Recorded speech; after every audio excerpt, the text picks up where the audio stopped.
আমি যদি তোমায় ভুল করে মাঝরাতে ফোন করি তুমি মাইন্ড করবে না তো? ওখানে তো তখন দিন। যা, মাইন্ড করার কি আছে? এমনিতেও কত রাতে তো আমি না ঘুমিয়ে কাটিয়েছি, সেটা তুমি ভালো করেই জানো। তাই নির্দ্বিধায় ফোন করবে, কেমন? এই কি করছো কি? এক সেকেন্ড দাঁড়াও।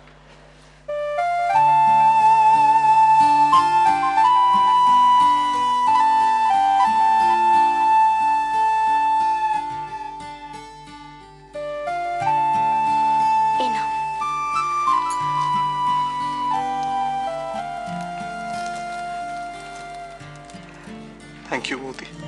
আচ্ছা হ্যাঁ দে।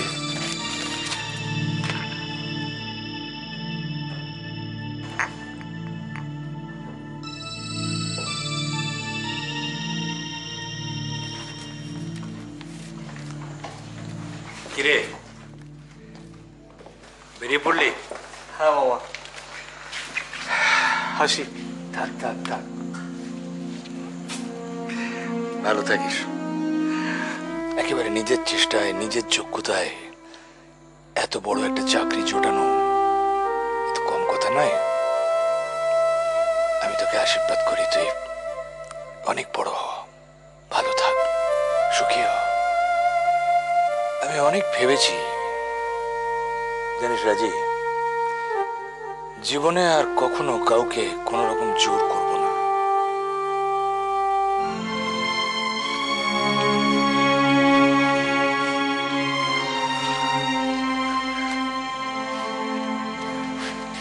হাসি মা। সাবধানে থাকিস বাবা, ভালো থাকিস।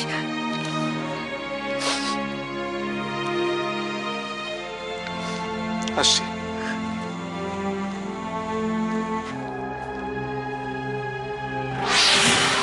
যেন একটা চকচক করছে।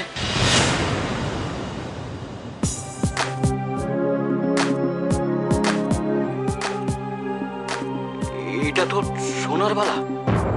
তুই তুই আমার পাওয়া গেছে কি? ওই আপনার বালাটা।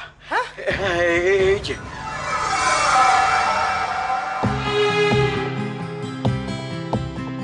কোথায় ছিল? ছোট দিদিদের ঘর থেকে।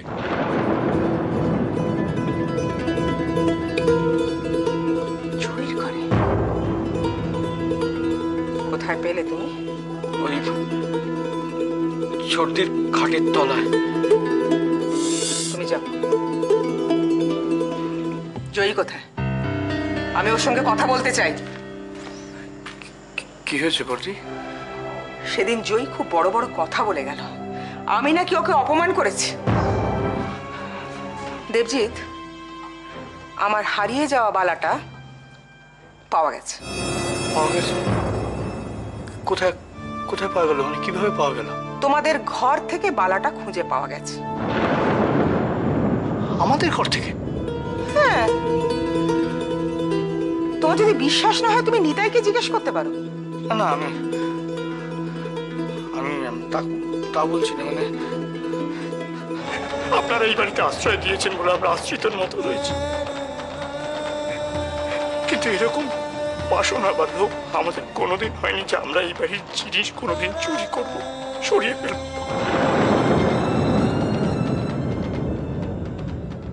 গয়নাটা তো তোমাদের ঘর থেকে পাওয়া গেছে। এখনো তোমরা নির্লজ্জের মতন বলবে আমরা চোর নই?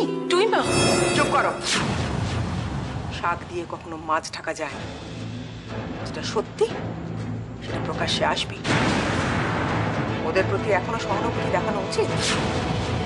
কি জানো তো না, অভাবে স্বভাব নষ্ট। কি হয়েছে? এ কি, তুমি কাঁদছো কেন? কি হয়েছে? আরে কিছু হয়নি। কি হয়েছে? কি আমাকে বলো, কি হয়েছে?